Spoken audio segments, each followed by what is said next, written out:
আসসালামু আলাইকুম। 1 বছর পূর্তি হয়েছে। 1 বছরের মধ্যে বাংলাদেশে এই মুহূর্তে কোনো চাঁদাবাজি নাই, কোনো ঘুষ নাই। বাংলাদেশে এই মুহূর্তে কেউ কারোর জমি দখল করে না। এই মুহূর্তে কোনো অস্ত্রবাজি নাই, দেশে কোনো মাদক নাই। এরকম হওয়ারই তো কথা ছিল, তাই না? আসলে কি তাই আছে? এই দেশের কোন জায়গায় কোন প্রতিষ্ঠানটার পরিবর্তন হয়েছে আমাকে একটু বলেন। সারা দেশের অবস্থা যা ছিল তাই আছে।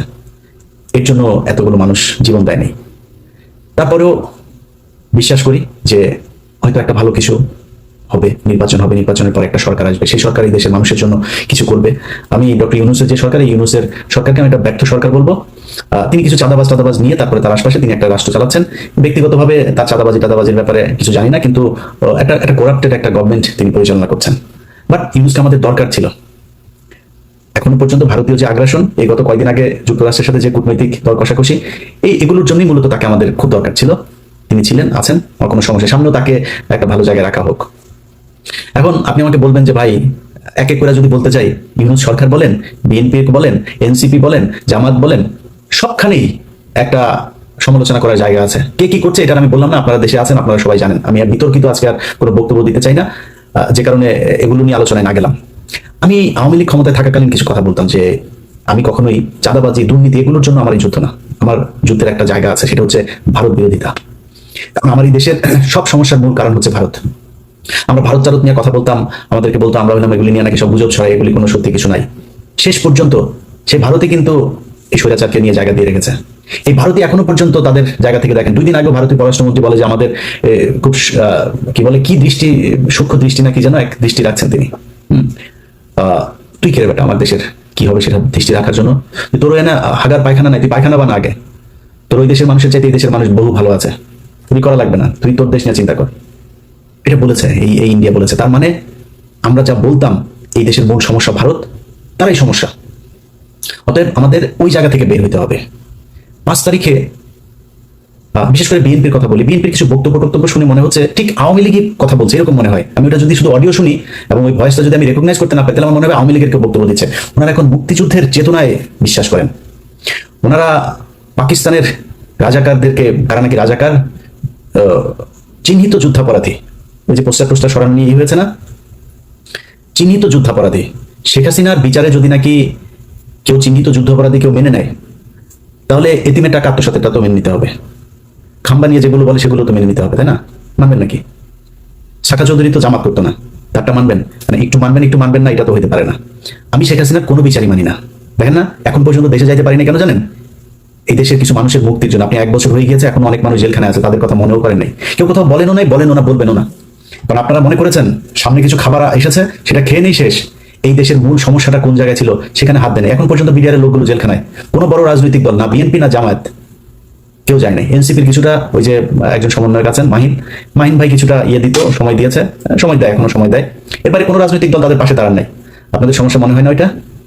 25শে ফেব্রুয়ারি পিলখানার হত্যাকাণ্ড এই দেশের মূল সমস্যা, এটা মনে করেন না?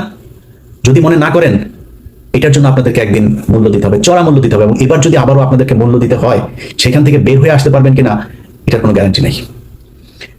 ঢাকা বিশ্ববিদ্যালয়ের এখানে আপনি চিহ্নিত যুদ্ধাপরাধীদেরকে নাকি করা যাবে না। চিহ্নিত যুদ্ধাপরাধী শেখ হাসিনা কি বলেছেন? মতিউর রহমান নিজামী একজনের ঘরের থেকে এক নারীকে উঠিয়ে নিয়ে পাকিস্তান ক্যাম্পে দিয়ে এসেছেন। কার মাকে মতিউর রহমান নিজামী পাকিস্তানি ক্যাম্পে দিয়ে এসেছেন, আমরা সেই পাকিস্তানি বীর্যগুলোকে দেখতে চাই। আওয়ামী লীগের লোকজন খুব বোধাই মার্কা একটা কথা বলে। কারণ আমি নিজেকে, আমার বাপ জীবনে কোনোদিন, মানে আমি 71 জন্ম হইলে আমি 100% পাকিস্তানের পক্ষে থাকতাম, একদম 100%। এটা আমি হিপোক্রেসি কথাবার্তা বলি না, এখন সারা জীবন বলবো এটা। অবশ্যই পাকিস্তানের পক্ষে থাকতাম আমার যদি জন্ম হইতো। আমার বাপ এত মানে ভীতু টাইপের লোক ছিল, এই লোকের পক্ষে সম্ভব হয় নাই। তো তারপরেও আমি কিন্তু নিজের রাজাকারের সন্তান বলি, আমি রাজাকার পরিবারের বলি। এগুলো বলি কেন বলি জানেন? চালাক, তাই বুদ্ধিমান, এই শুধু বলি। কারণ ধরেন আমার বাপ যদি রাজাকার হইতো, আমার বাপ বিভিন্ন ঘর থেকে বাঙালিদেরকে তুলে নিয়ে পাকিস্তান ক্যাম্পে নিয়ে আসতো, আমার বাপ তো সেফ থাকতো। কারণ আমার বাপ পাকিস্তানি লোকজনের সেবা করে, পাকিস্তানি লোকজনের ই করে। তাহলে কি হলো? যারা তুলে দিয়ে আসলো, আওয়ামী লীগের লোকজনের বউরে নিয়ে ক্যাম্পে দিয়ে আসছে না। যদি আমার বাপ রাজাকার হতো তাহলে কি করতো? আমার বাপ তাহলে আওয়ামী লীগের লোকজনের নিয়ে, মহিলাদেরকে নিয়ে ক্যাম্পে দিয়ে আসতো। তো পাকিস্তান কারে বীর্য দিয়ে গেল? তোর মারে দিয়ে গেল। আওয়ামী লীগের মারদের পেটের মধ্যে বীর্য পয়দা হয়ে এখন ছাত্রলীগ যুবলীগ হয়েছে। আর বাকিগুলি হয়েছে ক্যাম্প, ওই সীমান্তের ওই পারে গেছিল, ওগুলির পেটের মধ্যে দাদারা দিয়ে দিয়েছে, যেগুলি এখন জয় বাংলা করে। জয় বাংলা আমার দেশের স্লোগান না, এটা ইন্ডিয়া শিখাই দেওয়া স্লোগান। ভাই মুক্তিযুদ্ধের চেতনা নিয়ে যদি রাজনীতি করতে চান, বহুত সমস্যায় পড়বেন। আমি ভাই বাংলাদেশ 1971 সালে স্বাধীন হয়েছিল এটা মানি না। কারণ আপনি আমার যা মনে চায় তাই বলতে পারেন, কারণ ওইটা ভারত আর পাকিস্তানের যুদ্ধ ছিল, সেটা ভারত এখনো বলে, এবং বাংলাদেশের পক্ষ থেকে ওইটার ব্যাপারে কোনো ধরনের কোনো প্রতিবাদ এখন পর্যন্ত করা হয়নি। এইবার প্রথম এই সরকার আসার পরে করেছে, ওইটা আমি এনাফ মনে করি না। আপনি যদি মনে করেন এটা আপনার স্বাধীনতার যুদ্ধ, ওই ব্যাপারে আপনি প্রকট, আপনি একদম পুরোপুরি এক ইয়ের মধ্যে থাকবেন, তাহলে তো আপনাকে তাদের সাথে সব ধরনের চুক্তি বাতিল করতে হবে, সব ধরনের ইয়ে থেকে, সম্পর্ক থেকে বেরিয়ে আসতে হবে। আসেন নাই, তার মানে তাদের ওইটা আপনি সহ্য করেন, তাহলে ওইটা যুদ্ধ না। ভারত আর পাকিস্তানের যুদ্ধ ভারত এখন সেলিব্রেট করে। এখন আপনি যদি মনে করেন, আমি কিছুক্ষণের জন্য এটা মানলাম যে আপনার ভারত পাকিস্তানের যুদ্ধ, এই মানে বাংলাদেশের মুক্তিযুদ্ধ, আমার এই ভিডিও এই মুহূর্তে যে যে মানুষগুলো দেখছেন, আমার ভিডিও পজ দিয়ে একটু 2 মিনিট চিন্তা করেন যে আমি এই আমার আশপাশে, আমার আত্মীয় স্বজন, আমার গ্রামের আশপাশের যত গ্রাম আছে, কতজন মুক্তিযুদ্ধ ছিল, মুক্তিযুদ্ধ যে কটা আছে তার 80% ভুয়া। খোঁজ নেন, আপনার এলাকায় যে কটা মুক্তিযুদ্ধ আছে ওর ব্যাপারে যায় খোঁজ নেন, আল্লাহর কসম করে বললাম একদম ভুয়া।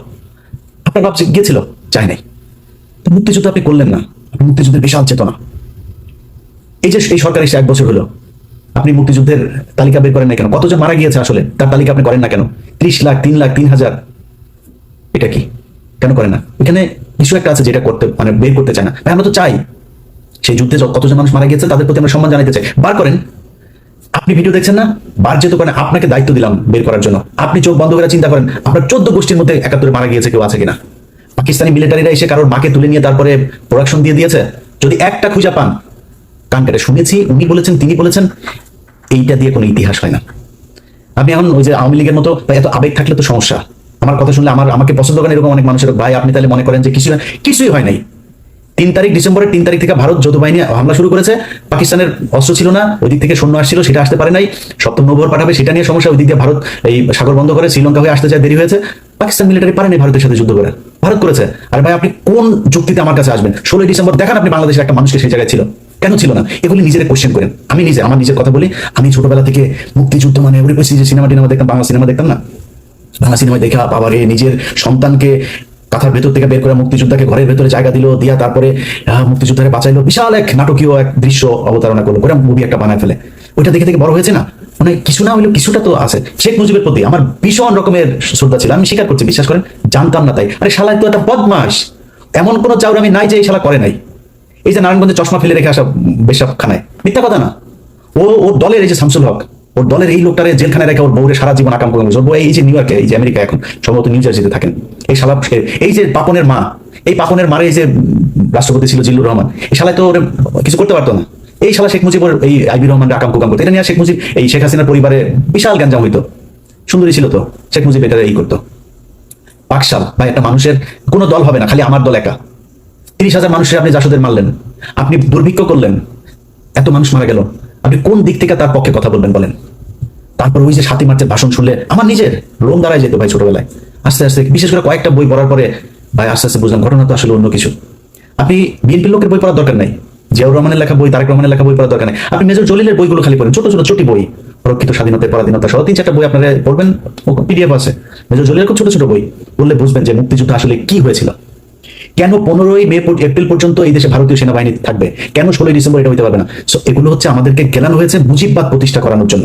আমি আপনার সাথে মানে ফাউল তর্ক করতে চান, আপনাকে আমি কয়েকটা ক্লু ধরাই দিলাম, আপনি খোঁজ নেন আপনার গ্রামে, আপনার আত্মীয় স্বজন, আপনার প্রতিবেশী, যত চারিদিকে যতটুকু কানেকশন আপনার আছে, খুঁজে বার করেন যে পাকিস্তানের মিলিটারিরা এসে কারোর মাকে আকাম করিয়া গিয়েছেন, আমার একটু জানাবেন প্লিজ। কারোর বাড়িতে এসে পাকিস্তানের বাংলাদেশের মুসলমানকে এসে তারপরে মেরেছে, হ্যাঁ অনেক হিন্দু মেরেছে, এটা সত্যি কথা। মানে যুদ্ধটা তো ভারত পাকিস্তানি বাহিনী জানতো, পাকিস্তানি সরকার জানতো যে আগরতলাতে গিয়ে শেখ মুজিব কি গ্যাঞ্জাম করে এসে, কি ষড়যন্ত্র করে এসে, সেই কারণে তাকে ক্ষমতায় বসতে দেওয়া হয় নাই। জেলে দিলে তো এই তো ইন্ডিয়ার কাছে বিক্রি করে দিবে দেশ, জন্য করা হয়নি। কিন্তু আমরা যদি স্বাধীনতার কথা বলেন, আলটিমেটলি পাকিস্তানের রাজনীতিবিদরা যে পরিমাণে করাপ্টেড, আমাদের মতোই, এই দেশ এমনি টিকতো না। পাকিস্তান এখন দেখেন এখনো ভাগ হইতে যাচ্ছে, এই দেশ টিকতো না, ইন্ডিয়াও টিকবে না, টুডে টুমোরো এটা টিকবে না, আপনার বলে রাখলাম। তা আমরা স্বাধীন হইতেই হতো, বাট এই যে আমাদের যে গল্প সাজিয়ে দিয়ে দেওয়া হয়েছে, এই ন্যারেটিভ আওয়ামী লীগের ন্যারেটিভ, ইন্ডিয়ান ন্যারেটিভ। আপনি এখন এটার করছেন স্বাধীনতার চেতনা, জাতীয় সঙ্গীত।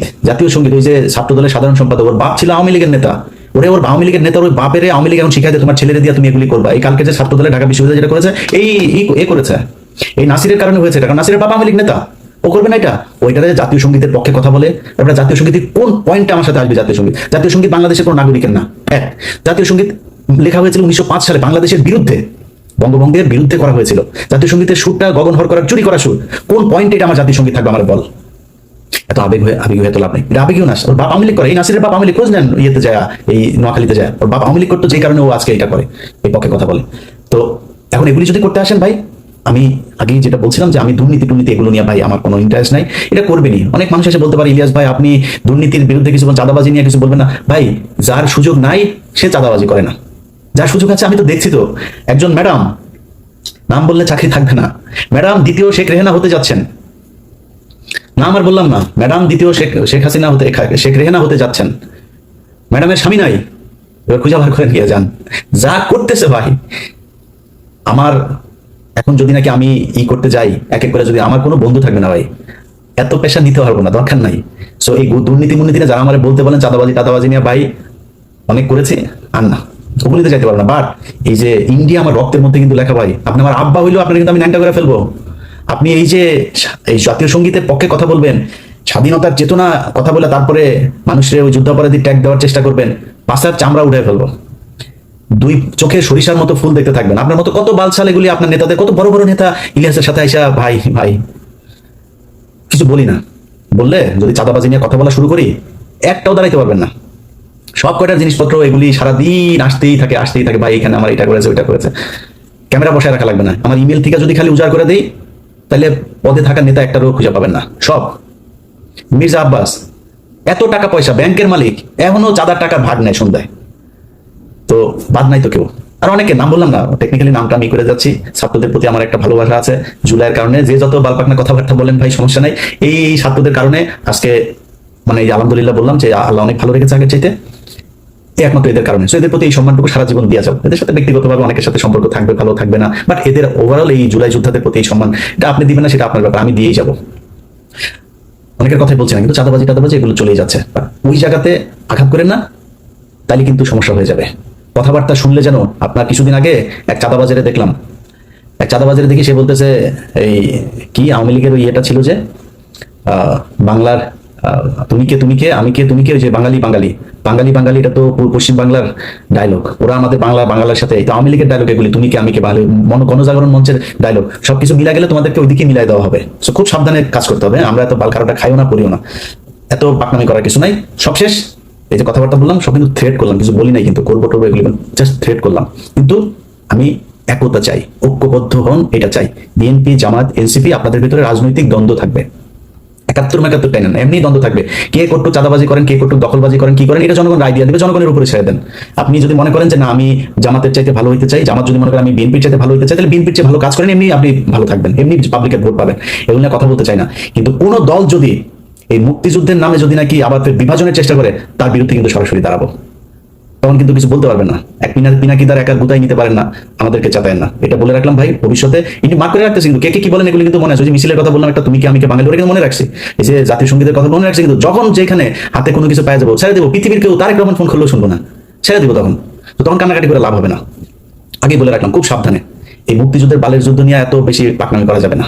এটা দেশ স্বাধীন হওয়া দরকার ছিল, কেমনে হয়েছে এটা নিয়ে আমরা তর্কেই যেতে চাই না। তর্কে গেলে তর্কে আসেন, আমি বই পুস্তক দিয়া দলিল দিয়া তারপরে বুঝাই দিব যদি যেতে চান তর্কে, বা তর্কে আমি যেতে চাই না। এটা নিয়ে স্বাধীন হয়েছে বেটার, আমরা এখন একটা দেশ পেয়েছি।